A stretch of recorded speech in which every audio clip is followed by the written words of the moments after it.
and I'm actually wearing the opposite of blue suede shoes. Are you? Oh my God! You're barefoot wearing high heels? I'm wearing looks like I killed 2 yellow rubber duckies. You did kill 2 rubber ducks. I did. Oh, what up, Posse? How's it going? This is Brandon. And I am Mark. And I'm Jake. And I am Chad. Obviously, we have a guest. My friend Jake decided to come in and bring us some of his things. Hella cool stuff. And not only that, I haven't told you, either of you, this. So I want to just quickly do sort of a little intro of you. Jake has probably one of the coolest jobs that you can have. And can you just kind of elaborate what you do? Yeah, I'm a fabricator at a company called Kidzibits, and we build exhibits for science museums and children's museums all over the country. Cool. Oh, nice. That's cool. Yeah. Can you tell? And we'll get a picture up post production. But can you tell us what you just were working on and that you were showing me a couple days ago? Yeah, we just finished up a walk-in life-size bubble machine. So it's on 3 columns with pulleys. You can walk actually up a ramp into it. It's got I don't know the diameter of the actual ring, but it's a fairly large aluminum ring. You pull down on a rope and it encases you. The bubble encases you. You literally are inside of a bubble. Yeah, you're literally inside of a bubble. And the other one I wanted to say really quick, one of the things I thought was pretty cool was the nose that you made. Yes. So we had a company out east that wanted a nose to be able to show kids what happens what hair does in your nostril. So it's a huge fiberglass nose that was mounted upside down to a wall, and then there's hair on one nostril and no hair on the other nostril. So as you drop the ball down, with the hair, the balls hang out in there, whereas the other goes straight through, and there was a little case on the bottom to catch the balls. So the particulate would be the ball. Okay. Yeah, so it's showing particulates and everything. And then you could be somebody like me, and I was thinking boogers. So let's start with Jake's stuff. Let's start with this one. Little on the NC-17 side, but it's such a dope book. Where did you get this from? I got that book from Dreamhaven, which was probably trying to think year. Must have been the early 90s. That is a book that I would not want to get hit in the head with. Yeah, it's like 400 pages, and it's both written in French. It's a pretty frisky elephant. It is, and it's super frisky. A little bit. All right, and you brought us comics. A lot of what's that? No, let's just move on. You can put it right there. All right. We'll look at it later. Move on. I'll save that for later. Anyways, you brought a bunch of dead tech, and we love comics here. So, Wizard Magazine. And I picked that up when I was in college. I saw the Simon Beasley thing. I'm a big Lobo fan. So I picked that up. I was kind of wondering what things might be worth, and there's a really good article in there with Simon Beasley, and I just was into his art and his writing, and so that's why I picked that up. Star Trek Deep Space Wait, Nine you don't have? favorites. Do you have the Omega Man issue 40? Let me ask you this. I do not. Did you try to win the 69 Camaro painted by Simon Beasley? That did turn my eye, but no. What if you would have been like, I did, and I won it? Yeah. Did you look It's right outside? Come on, man. So this is cool, too. Yeah, that is cool. And this was like his new return, or is it just a issue with him in it? No, this was just an issue with him in it. As far as I know, it was a one-off kind of thing, but I purchased one so that I could pull the characters out and make my own scenes. Oh, nice. And then the other one I just so kept nice sealed. he bought it twice. Yes. So what are we thinking? Late 90s or early 2000s? Oh, early 90s. Okay. Yeah. And these are color forms. Let's just call it what they are. Mm-hmm. As a comic book color form, which I think is genius. I didn't know anything about this, and I'll be honest with you, I would have bought one of those back in the day. For sure, I would have too. Yeah, but interestingly enough, that you are a collector because you bought 2, one to play with and one to look at. Lobo Cop. Then there's me, who I get 3. Okay, now do you notice how nice I am being, you guys, with this Lobo that we're talking about? Oh yeah, DC. Yeah. But it's really the Superman. And I refer to Lobo as Lobo's the poor man's Wolverine, but I understand. The artwork's great. I thought it was hysterical, especially the Lobo's Back series. So I bought those as soon as they came out, and I think it's absolutely That's like a pretty hysterical. popular Lobo series, isn't it? it's great. Yeah. Oh wow, they got some amazing artwork on these. I will admit, I've had more fun making fun of Lobo than I do actually following or knowing anything about Lobo. Just saying. I like that. Yeah. That's really The cool. covers are so cool. Yeah. And what is this guy doing now? Anything? Ooh, Beasley. Yeah. I actually ever since I kind of stopped doing artwork, I haven't really. These comics I all collected in a span of probably 3 years. Okay. Oh, okay. So you went all in. Yep. starting up, yeah. And then I actually put them in a box. Did he do the Molly Hatchet albums? Who? Beasley? Because that looks like a Molly Hatchet knockoff right there, or at least that is a question I can't answer. from Conan. I could be completely wrong. I'm really. That's not actually a really interesting book because there's a lot of different styles of his in that book. Okay. So What do we got here? Evil Ernie. Not familiar. Chaos Comics. He kind of doesn't he cross over with Image a little bit too? Yes. Like he does little stuff with Spawn, I think, or they're just tangentially related. He kind of looks like wait. the Max. Mark, let's Max do those on real crack. quick before we do the. You want that to do one. these? These? Yeah. Oh, okay. Do you see how pushy he is? He's I'm very pushy because we got to keep it cohesive. Which Settle down. this Brad. is a great Batman book. I don't own it, but I've read it before. Very good. Yeah, the artwork is Can I show the insane. inside? Yeah, man. I mean, Can I show the inside, sir? it's your show.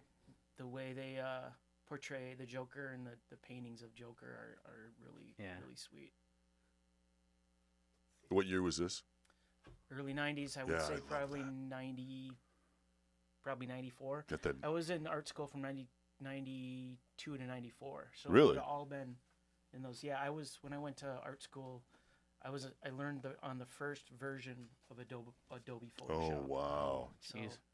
yeah. Wow. This is a cool crossover. Now I didn't know about this, and you guys were kind of filling me in off camera. But this actually intrigues me. Brandon was picking on you about it. I know. He always picks on me though. I do. Yeah. So easy. Is that an alien? Like for real? An That's alien? Judge Death. Yeah. Oh. Can Oh. you even judge, bro? No, I haven't judged since the '80s. You've been judged. I used to. I still have my Look at Judge the Dreds. Batmobile. More great artwork. Yeah. It's just so good. Did they have Walter the Robot in this? I don't I think so. don't think so. They kind of got rid of him towards the end, didn't they? Dude, they're like facing off. I hate your face. I hate your face. Rah! Commentary from Marcus Seacamp. Okay, what is this now? Rich This- Bucklers. This was my dream of being able to get a gig drawing comics for somebody somewhere. Yeah. And then it's a wonderful dream. It's a ton of work. And now everything's digital. Like I said, everything that I learned is kind of, Yeah, And I found out I can't sit behind a computer. I literally would nod out. I know. And so I got to work with my hands. It was a thing that a lot of artists, sadly, in the early '90s, when things got digitized, I had an aunt that was going to school for graphic design, and she was doing cut and paste everything. 2 years later, Macromedia came out, and she had to learn everything all over again. She literally had to learn everything over. That's the again. hard part about being in a Sucks. technology-driven field. And now all that technology is This dead. is I don't remember this, but I this don't is either. hard boiled. And is this like early Frank Miller stuff, Jake, yes, or is this this later? would have been, I think I got this right after I bought all this in CDs. Oh, okay. Gun is dope. Yeah, I like the look on his face too. God, That's Frank pretty cool. Miller's What is that one about? Is it like a It's- post-apocalyptic, or is it? It's heavy. Oh, okay. It's just a one guy going through. There's a story of. I don't think there's any really females involved. Or a love story, let's say. He's just Oh, okay. he's going through, and it's similar to. He's on a mission to start taking people out, and then he gets crossed over with some other people. You end up Okay. getting to that point where It actually sounds like he- the movie Hard Boiled. Yeah. Oh my God, I was gonna say that. Have you ever seen the movie The Killer or Yeah, Hard Boiled? And I was like, it sounds John- just like. I wonder if that's what they kind of made. John Woo. Yeah. So Woo! He ends up, on I think the last page. Actually, he does end up. I think the last page he's kissing a woman. So it must okay. come out. they live happily ever after. Look at the $12 tag on that. Yeah. Back in the. What do you think those are worth now, B? I don't know. You can find them at Half Price Books. Can you? $10. It just depends on the 10, printings. $15. Yeah. Depending on the grade of it and stuff. But if the They're third, beautiful. If the third movie comes out, it might. Think they'll jump. Oh yeah. And trust me, do it just before the movie Maybe comes get them out. graded. Yeah, they're worth yeah, it. definitely. They're worth it. We know of a few people. Marv. Maybe love get that. Marv's the pressed best. and then Yeah, get 'em Marv is the graded. good. He's Yeah. good. That's a good idea too. So you bought these are original, right? These These are are right original. out the box, huh? I would buy one and I'd wait for the next one to come out, go buy it, and have to wait. So yeah. Can I make a recommendation? What's that? Take them out of these plastic right here and put them on a bag and a board. We'll do that today for them. We got some. We'll make them. We'll put a bag and board on there for you. Okay. It hurts me to see these like this. No, This one's got that's about. I came to the right hurt place. is the wrong word. Hurt is the wrong word completely. It's that your OCD is getting the best of you. Is actually the better. That one's got board. See? No, that's even worse for you. This one didn't. Calm down. Everything's gonna be okay. You got one left. That one had a board. And then you got But that one had a board. Easy, easy. We'll get all new boards for you. I have a question for you guys. So Absolutely. the movie that The Spirit, Mm-hmm. but that was Frank Miller as well, right? Right. And was that a comic book No, series? that was Will Eisner. Mm, It was Will Eisner's The Spirit. wasn't that? I thought that was a Frank Miller movie. Did he do it? Did he Did he Did like he? mean he like directed or was like part ask of it? Kieran? Kieran would know. Kieran, Yeah. one of our guys, Kieran in Kieran the knows. UK knows. Yeah, I mean, it was the way it was filmed is very similar. Very much so, Black and white. but it blew donkey. So let's share something that doesn't blow donkey. No. Would you like to start the story out on this? Should we- Yeah. Okay, yeah, go ahead. so I really like the band, the Suicidal Tendencies, and have since I was a kid. And so I found out they were having a album cover contest, and so I entered. My entry is the one on the lower. I guess as we're looking at it, it would be the to the right, but everyone out there is probably what would be the left. Anyways, whatever. But that was my entry.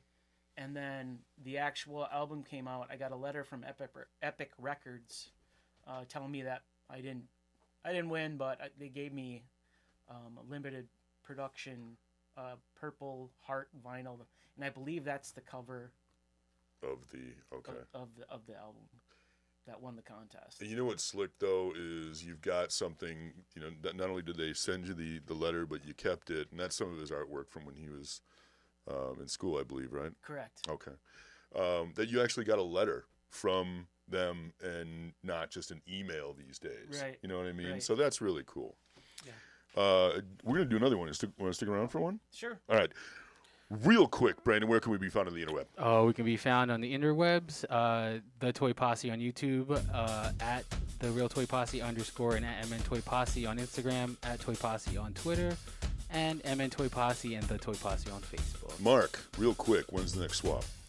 February 27th, 9 a.m. to 3 p.m. Bloomington Event Center, 75 tables, free admission, tons of toys, tons of fun. And we're going to do a show there. We're going to do our first episode What there. kind of show?